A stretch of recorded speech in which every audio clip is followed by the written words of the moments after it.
Bravos'a doğru yola çıkan bir adam. Yanında Kuzey'in Lady'si sanılan bir kız. Ancak bu kız gerçek değil. Jon Snow ölmüş, Stannis'in kaderi muamma ve bu yolculuk Westeros'un en büyük kimlik krizlerinden birini başlatacak. Sahte Arya gerçek Arya ile karşılaşırsa ne olur? Cevap Kuzey'in geleceğini değiştirecek. Lakin videoyu geçmeden önce kanalımı destekleyen her bir üyemize ve abonemize ayrı ayrı teşekkür ederim. Kanalın devamlılığını bir yerde siz sağlıyorsunuz biliyorsunuz. Bu tür videoların gelmeye devam etmesi için abone değilseniz lütfen abone olun. Videomuzu beğenin ve paylaşarak daha fazla kişiye duyurun. Videoları kaçırmamak için de kanalın zil sekmesi açmayı unutmayın. Şimdi videoya geçelim. Winterfell'e 3 günlük mesafede terk edilmiş isimsiz bir çiftçi köyü. Soğuk, rüzgar, sessizlik ve burada Stannis Baratheon'un savaş planlarının en kritik parçası devreye giriyor. Justin Macy, kralın görevlendirdiği topraksız şövalye bir görevle yola çıkıyor. Görevi Bravos'a gitmek, Demir Banka'dan altın ve destek almak, Essos'tan paralı asker toplayıp Westeros'a geri dönmek. Ama yanındaki kişi bir hazine kadar değerli. Jeyne Poole. Westeros onu Arya Stark sanıyor. Jon Snow dışında ise kimse gerçeği bilmiyor. Ve Jon Snow şu an ölü. Maisie için bu kız sadece bir görev değil. Bir ihtimal, belki bir kale, belki bir taç. Daha önce Asha Greyjoy ile evlenmeye çalışmıştı ama elinde Stark ismini taşıyan bir lady varken Asha artık sadece bir gölge. Theon'un söylediği gibi Arya Stark ile evlenmek isteyecek bir sürü adam var çünkü o Kuzey'in anahtarı. Justin Macy yanındaki Arya'nın gerçekte kim olduğunu bilmiyor olabilir ama onun gücünü çok iyi biliyor. İşte bu yolculuk Stannis'in iradesinden çok daha fazlasına dönüşmek üzere çünkü Kuzey artık bu kızın üzerinden tanımlanacak. Ve Westeros'un kaderi gerçeklerle yalanların çarpıştığı bir noktada yeniden yazılacak. Şimdi ilk önce zemini hazırlayalım. Kış rüzgarlarında yayınlanan Theon bölümünde bu görev açıkça veriliyor. Maisie, Bravos'a gitmek üzere yola çıkıyor. Yanında Demir Bankası'nın elçisi, sahte Arya yani Jeyne Poole ve Mormontların varisi olan Dişi Ayı ve hedefleri net. Demir Banka'dan aldıkları altın desteğiyle 20.000 asker toplamak ve orduya geri dönmek. Elbette Stannis'in emriyle ilk önce kızı Doğu Gözcü'ne gitmeden abisine bırakacak. Ancak bu sırada Karakale'yi bırakılması gereken Jeyne yani sahte Arya görev değişikliğiyle birlikte Maisie'nin yanında kalmak zorunda kalacak muhtemelen. Bu Jon'un emriyle yapısıydı başka olurdu elbette ama Jon artık hayatta değil. Sur karışmış durumda. Kaos içinde bir gece nöbeti var. Yabanıllar ve Jon'a sadık olan korucu nöbetçiler Jon'u öldüren kahya sınıfı nöbetçilerle ciddi bir hesaplaşma yaşayacak muhtemelen. Kılıçlar çekilecek ve kan dökülecek. Maisie için bu bir boşluk ve boşluklar hırslı adamların oyun alanıdır. Arya'nın Westeros'a dönüşü videosunda aslında neden kuzeye ve Sur'a gideceğini ayrıntılı şekilde anlatmıştım ama genel olarak nasıl Jon'un ölümünü duyacağı üstünde pek durmamıştım. Neticede Lord Kumandan'ın olduğu haberi gelmişse ölüm haberi de illa gelir diye düşünüyorum ama Maisie ayrıntısı arkadaşlarımla yaptığım sohbette önerildi ve kesinlikle kafama yattı. Dahası Astrolog Westeros gibi forumlarda Bay Harlow Books gibi üyelerce bu ihtimal önceden konuşulduğunu tabii ki belirtmek gerekir. Sir Justin Macy'ye dönersek. Peki Macy'nin planı genel olarak ne olabilir? Biraz düşünürsek ailesinin elinden topraklar alındı ve kendisi de topraksız biri olarak hırsları olan bir şövalye. Şu ana kadar Stannis'i desteklediği için kazandığı bir şey yok. Bilakis kaybettikleri daha çok.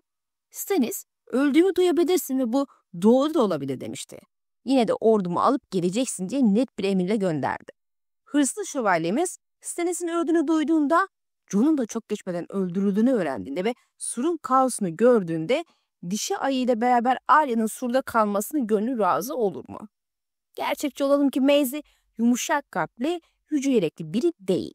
Kızın başına ne geleceği pek umurunda olmadan onu orada bırakıp gidebilir ama yanındaki sıradan bir genç kız değil. Winterfell'in lady'si Arya Stark. Winterfell ve Kuzey Krallığı'nın anahtarı bu kızın elinde. Asha ve Demir Adalar Justin Maisie için iştah açıcı bir aperatif olabilir ama Arya Stark ve Kuzey leziz bir ana yemek. Stannis Asha'nın evli olduğunu vurguladığında bu Maisie için bir engel teşkil etmemişti. Evliliğinin tamamlanmaması ve zorla yapılmış olması hatta damadın yaşlı olması gibi şeyler onun için yeterliydi. Theon'a göre ise adamı bizzat Justin öldürürdü. Aile şövalye aşağıya dul bırakır ve onunla evlenerek Demir Adaların Azamlıoğlu olurdu. Ama tabii ki muhtemelen planları değişecek. Jon Snow'un öldürülmesi ve Stannis'in ölüm haberiyle beraber sahip kalan aile Stark, Justin Mace'nin yeni hedef haline gelecektir. Bu sebeple onu sürdüğü kaderine terk etmek yerine Braavos'a götürüp koruması altına alması çok olası. Stannis'in emrettiği gibi Demir Bankası'nın altınları alır, 20.000 kiralık asker toplar ve kuzeye döner. Bolton'larla yüzleşerek Ramsay ve Rooz'u öldürür. Böylece Arya Stark dul kalır ve onunla evlenir. Bu da onu kuzeyin azam lordu, Winterfell'in sahibi ve belki de ileride Kuzey Kralı olmasını sağlar. En azından genel planı muhtemelen böyle olacak. Özetle Asha için planladıklarını Arya'ya uyarlayıp yapmaya niyet edecek. Elbette Braavos'ta onu bir sürpriz bekliyor. Gerçek Arya Stark. Yanında sahtesi varken Braavos'la gerçeğiyle karşılaşır mı? Muhtemelen. Neden olmasın? Karşılaşırsa Arya'yı tabii ki tanımayacak. Jeyne Poole onun için hala Arya Stark. Elbette Arya'nın yüzü, konuşması, gözleri geçmişin yankısı gibi. Peki şüphe duyar mı? Sanmıyorum. Neticede Jon'u çok yakından tanıyan Sam bile Arya'yı gördüğünde benzerliği algılayamadı. Maisie'nin algılaması için bir sebep göremiyorum veya Dişaya'nın. Elbette Jane görürse durum farklı olabilir ama büyümüş ve değişmiş bir Arya onun da dikkatinden kaçacaktır. Neticede alt suratlı, çirkin bir Arya algısı olan Jane için tersini tanıması çok zor. Dahası Arya'nın farklı bir yüze karşına çıkma ihtimalleri de var. Peki Arya onun planını fark ederse yaşamasına izin verir mi? Belki evet, belki hayır. Ama şu bir gerçek ki sahte Arya'nın başına kalması Maisie için göz ardı edilemeyecek bir fırsattı. Onun adı Mercy'di. Çirkin küçük kızdı. Kör Betty. Onun adı herkes ve her şeydi. Ve hiç kimse. Ama bir gün bunların hepsi kaybolacak çünkü Arya Stark Jon Snow'un öldüğünü öğrendiği anda uyanacak. Ve o an geriye kalan tek şey olacak. İntikam arzusu. Braavos geceleri gürültülüdür ama Arya artık sessizliğe daha çok kulak veriyor. Bir fısıltı, bir söylenti. Westeros'tan gelen Sir Justin Mace'in ağzından çıkan o cümle. Jon Snow öldü. Muhtemelen o an zaman Arya için duracaktır. Bir rüya sona erecek.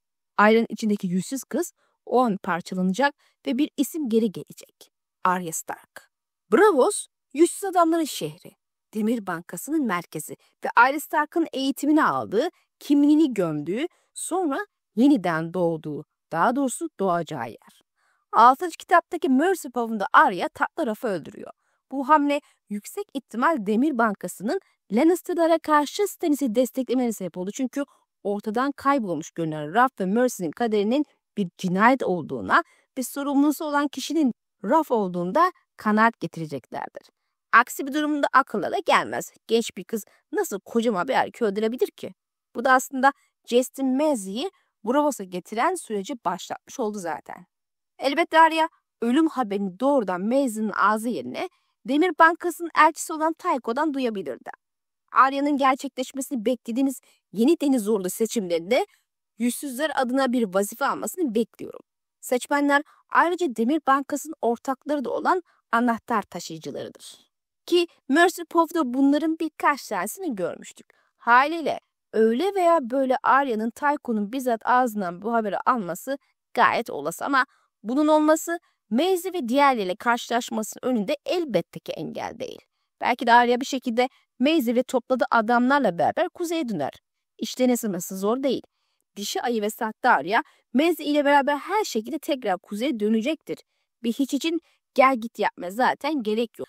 Yani yazar Arya'nın bu üçüyle beraber karşılaşması planlamış olmalı ama ayrıntıyı öngörebildiğini söylersem de yalan olur. Neticede Jon Snow'un öldürüldüğü bilgisi Arya'nın altında saklandığı yüzsüz adam maskesini kıracaktır ve gerçeğe dönmek isteyecektir. Sahte Arya'nın varlığı Arya'nın kimliğini sorgulamasına neden olabilir. Dahası Arya daha önce de duyduğu o şarkıyı hatırlayabilir. En azından biz hatırlıyoruz ve buradan bakınca çok iyi bir foreshadowing gibi geliyor bize. Prensi öldürüldüğü için kendini kuleden atan Lady. Arya'ya göre Lady intikam almalıydı. Şimdi kendi prensi öldü. Jon ve Lady Arya dönmeli ve intikam almalı. Peki ölüm haberini almak tüm eğitimi bırakıp gitmek için gerçekten yeterli bir sebep mi? Bu soruya kısaca cevap evet. Zaten en başından beri gitmek istediği yer her zaman Jon'un yanıydı. Hepimiz biliyoruz ki Jon onun için sadece bir kardeş değildir. Aile için bir simgedir. Çocukluğun, kaybedilen evin, unutturulan ismin simgesi. Onun ruh eşidir. Onu anlayan ve destekleyen tek kişidir. Aile içindeki en yakın olduğu, en çok özlediği ve en çok düşündüğü. Kral topraklarına gittiğinden beri yanına dönmek için uğraştığı kişi. Jon Snow, Arya Stark'ın evidir. Lakin şimdi Jon öldü ama onun adı ailenin içinde bir savaş çığlığına dönüşecektir. İntikam listesi artık sadece düşmanlarla değil geçmişle de dolu.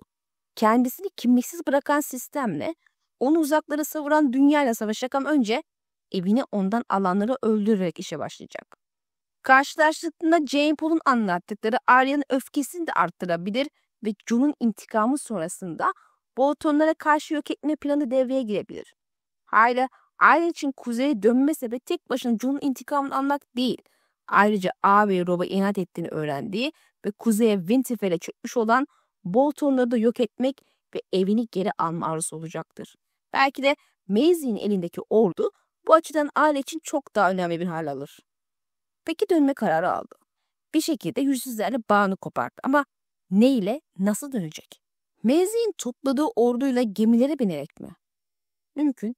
Bu tamamen Maisy'nin 20.000 kiralık askeri ne kadar hızla bulacağına bağlı ve açıkçası Braavos'a hazır kıta beklediklerini zannetmenim için Maisy'nin bir süre daha Essos'ta kalması ve daha sonra dönmesi daha mümkün görünüyor. Bu durumda elimizde başka bir seçenek daha var. Braavos limanında halihazırda bir gemi var. Daha önce Çetin Ocağı gidip yabanılları kaçarak köle etmek isteyen 2 köle avcısı gemilerinden biri olan Goodhart, dönüş yolunda fırtınada hasar aldı ve tamir için Braavos limanlarına sığındı. Elbette Braavos'ta kölelik yasak. Yetkililer durumun iç yüzünü anlayınca gemiye de mürettebata el koydu, tutukladı. Şimdi gemideki yüzlerce kadın ve çocuk Braavos'ta beklemede.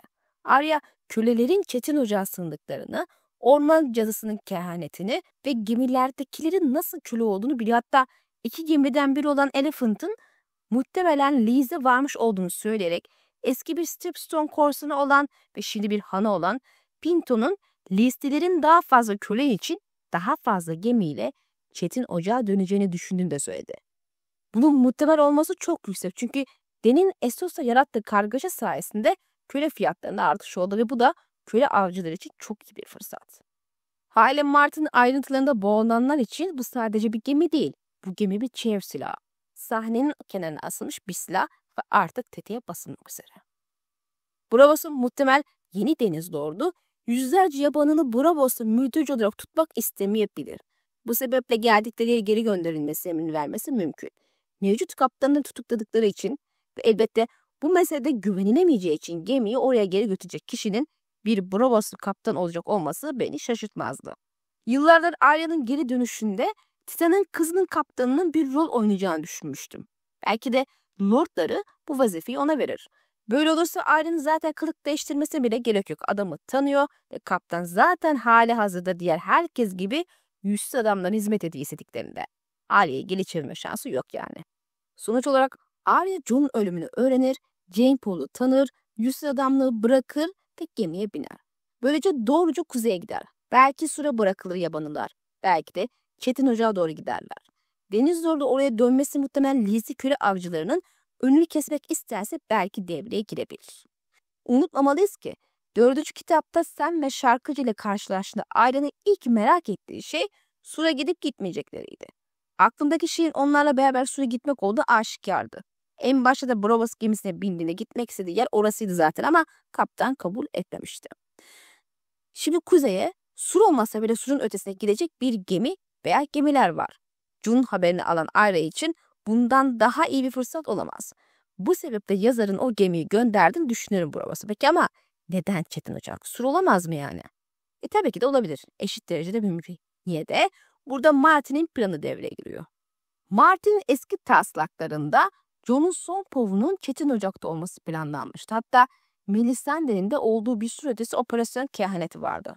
Belki Çetin Ocak, belki başka bir sebeple. Neticede Jon Snow'un sur ötesine gitmesi hep plandaydı. Son haliyle de Jon oraya gitmeyi niyet etmişti ama Aile meselesi çıkınca görevi Tormund'a devretmişti. Kısacası her versiyonda ortak nokta Çetin Ocak bir nevi başka bir çevre silahı. Bu yüzden Arya'nın oraya gitmesi yalnızca kardeşinin izini sürmek değil, hikayenin doğal akışına geri dönmek demek.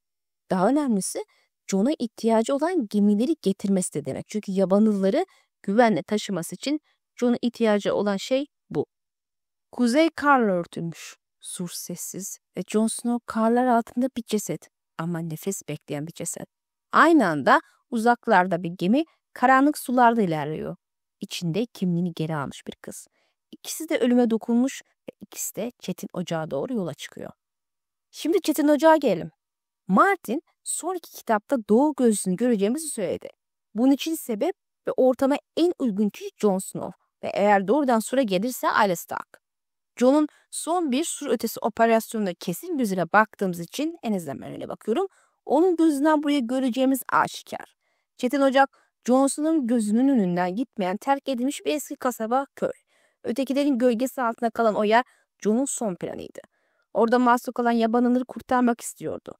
Oraya Tormund'u gönderme kararı almıştı ama hikaye orada kesilmişti tabii ki. Çünkü bıçaklandı. Karlar arasında kaldı ve Melisandre kurt gölgesi görüyordu alevlerde. Jon'un ölmüş bedeni başka bir yaşamın eşiğindeydi. Kuzey'in eski güçlerinin desteğiyle yeniden doğacak. Sonuç olarak Arya'nın yolu da Jon'un yolu gibi muhtemelen Çetin Ocağı çıkıyor. Bu karşılaşma kaçınılmaz. Neticede Jon değişmiş olabilir ama tamamen değil. Sorumluluklar onu çağırıyor ve Arya o da değişti. Mercy oldu, Nan oldu. Körbet ve daha fazlası oldu. Ama Jon'un ismi her şeyi geri getirdi. Peki Çetin Ocak'ta ne olacak? Martin tarzını düşünelim. Jon ve Arya aynı limanda buluşacak ama Jon Arya'yı tanımayacak. Aynı Jon'un foili olan Theon'un yıllar sonra karşılaştığı kız kardeşini tanımadığı gibi. Çünkü onun hafızasında kalan sivilceli suratı olan sıska küçük bir çocuktu. Jon'un da hafızasında sıska, saçları dağınık, her yeri yara kabuklar olan küçük bir kız çocuğu var. Bu sebeple onu tanımayacak çünkü aile çocuk değil artık. Yüzü değişti, vücudu değişti, tavrı değişti, her şey değişti. Arya ise tabii ki onu hemen tanıyacaktır. Arya'nın Theon'u hemen tanıması gibi. Çünkü Jon'un yüzünü unutmadı. Çünkü kurdunu unutmayan kardeşini unutmaz. Ama kimliğini hemen açıklamayabilir çünkü Jon artık hayatta olmaması gereken biri. Neler olduğunu çözmek isteyebilir, kafası karışabilir. Elbette fazla uzun sürmeyecektir. Neticede duygusal bir kavuşma anı bizleri bekliyor. Yanında Braavos'lu bir kaptan ve gemiyle yabanıları Doğu Gözcüsü'ne götüreceklerdir. Elbette binlerce insandan bahsediyoruz. Bu sebeple birkaç kere git gel yapmalı gerektiği aşikar. Tabii eğer Lizli köle avcıları dönerse işler biraz daha karışacaktır. Küçük çaplı bir çatışma gerçekleşebilir nöbetçiler ve köle avcılar arasında. O zaman Jon'un elinde tek seferde tüm yabanıları taşıyabileceği gemiler olur. Belki de bu ayrıntı bu sebeple eklenmiştir yazar tarafından. Ve elbette işte o an bir öteki beliriyor. Buz içinde, gözleri mavi, Arya kılıcına davranıyor. Jon ise sessizce ilerliyor. İlk defa birlikte dövüşüyorlar. Bence çok heyecanlı bir karşılaşma olacak. Ötekilerin geleceği kesin mi derseniz bence öyle. Game of Thrones yüzünden değil. Jon'un sur ötesine gitme sebebinin boş yere yazılmayacak olmasında. Neticede amaç sadece yabanıları kurtarmak olsaydı Tormund'u gönderirdi. Amaç sadece Arya ile karşılaşmak olsa kendisi doğrudan surda gelir rahatça. Ama hem Jon hem Arya'nın ki biri buz şampiyonu olduğunu düşündüğüm kişiyken diğeri zaten serideki gerçek kurtarıcı kahraman Shark'ın kendisi. Bu ikisinin ötekileri deneyimlemeden Winterfell'e dönmesi bence mümkün değil. Neticede Çetin Ocak buz ve kanın birleştiği yer. Şimdi Starklar burada. Birlikte ve güçlü. Sürü tekrar bir araya geldi. Hayalet sessizce yaklaşıyor. Gözleri kırmızı. Karların içinde iz bırakmadan yürüyor. Peşinden biri daha geliyor. Arya. O da artık bir hayalet. Bir zamanlar 100 adam olan kız. Şimdi kardeşle tekrar bir arada ama bu hikaye sadece bir kavuşma anından ibaret değil. Bu Stark'ların yükselişinin ilk adımı. Jon Snow ölümden döndü. Arya Stark kimliksiz yaşayıp geri geldi. Şimdi aynı yerde, aynı savaşın eşiğindeler ama ikisi de eskisi gibi değil ve onları birbirine bağlayan şey sadece kan bağı değil. Onları bağlayan kurtları. Hayalet ve Nymeria. Dedim ya, sürü tekrar birleşti. Hayalet Jon'un ölümünü taşıyan bir kurt. Arya'nın rüyalarında hala Nymeria var. Uzaktan hissediyor. Derisinin altında bir başka yaşam sürüyor. Her ikisi de kendi kurdundan bir süre ayrı düştü ama İçten içe o bağı hiç kaybetmediler ve her şekilde kurt sahibi sonunda bir araya gelir. Peki Çetin Ocak'tan sonra ne olacak? Jon Snow dönecek mi? Gece nöbetinin artık hükmü kalmadı. Yeminler bozulduğu kardeşler isyan etti. Stannis ya ölü ya kayıp. Melisandre hala çevresinde ve Jon'un Stannis'e fayda sağlayabileceğini düşünüyor. Ama şimdi başka bir kral kanı daha geldi. Arya Stark. Bu ilk aşaması anlamsız gelebilir çünkü kral olan Robb'tu ve Arya onun kız kardeşi. Kızı değil. Ama neticede Starklar binlerce yıldır taşlarını çıkartana dek kraldı ve bu kan sırf taşlarını bir süre kenara koydum diye yok olmaz. Dahası bu biraz da karakterlerin algısıyla ilgili. Val, Mace'in bağlısı olmasına rağmen hiç kan bağları yok, prensler olarak görüldü Stannis ve tayfası tarafından. Bunca zaman Val'ı yakmaya çalışmaması ne kadar ilginç. Gerçi Mace'i de yakmaktan vazgeçti ve kullandılar. Belki de Melisandre günün sonunda Mace'i gerçek bir kral olarak görmemiştir. Çünkü biliyorsunuz ki yabanıllarda kral olmak babadan oğula geçen bir şey değildir. Lakin Arya için durum bu değil. En azından Jon Snow bunları düşünebilir. Ve halihazırda Sur'un kargaşası da düşünüldüğünde tedbirli olmak isteyebilir. Yani Jon Arya'yı korumak isteyecektir. Bu sebeple onu Melisandre'den saklamak ister. Özellikle de Sur'a döndüğünde Stannis'in hayatta olduğunu ve geri döndüğünü öğrendiğinde. Charles kalan Stannis için her şekilde Arya'ya kıymetli bir hazine. Yakmak için olmasa bile politik oyunlarına ait etmek için. Zaten daha önce de Arya geldiğinde onu uzaklaştırıp bu oyunlardan uzak tutmayı istiyordu Jon. Neticede ister politika ister ateşe kurban meselesi olsun Jon bunu durdurmalı. Elbette Arya artık korunmaya muhtaç biri değil. Birçok kimliğe bürünerek düşmanlarını öldürdü. Hiç kimse olarak saklandı. Şimdi Arya olarak savaşacak. Arya Jon'un onu saklamasına izin vermek istemez muhtemelen ama ikna olacaktır. İşte burada sık sık duyduğumuz başka bir hikaye devreye giriyor. Sur'a erkek kılığında sığınan kızın hikayesi. Hikaye başından beri erkek sınılan ve erkek olarak bir süre saklanan, hatta gece nöbete kafilesinde yer alan Arya için bir süre erkek kılığında Sur'da saklanması gayet mümkündür. Belki bunun için Melisandre'nin yaptığı büyüyü kullanır ve Daeron kılığına girer. Ve ikisi de Sur'a döndüğünde Jon, Stannis ve Melisandre ile yüzleşecek ve çok daha fazlasıyla. Neyse ki Starklar bir kez daha birlikte. Jon'un öfkesi Arya'nın keskinliğiyle birleştiğinde bu hikaye buz gibi kırılır, ateşte kül olur. İki kurt, iki kardeş, iki ölümden dönen ruh. Jon Snow ve Arya Stark artık geçmişin hayleti değiller. Geleceğin buzlu fırtınası onlar ve bu kez birlikte yürüyorlar. Peki siz ne düşünüyorsunuz? Jon var ya Sur'da mı yoksa Sur ötesinde mi buluşurlar? Mace'nin hikayesi nereye evrilir? Kanalımıza abone olmayı, videoyu beğenmeyi ve yorum yapmayı unutmayın. Zira yalnız kurtlar tek başlarına avlanabilseler de kış geldiğinde birlikte hayatta kalmaktan başka çareleri yoktur. Sonraki videoda görüşmek dileğiyle. Allah'a emanet olun.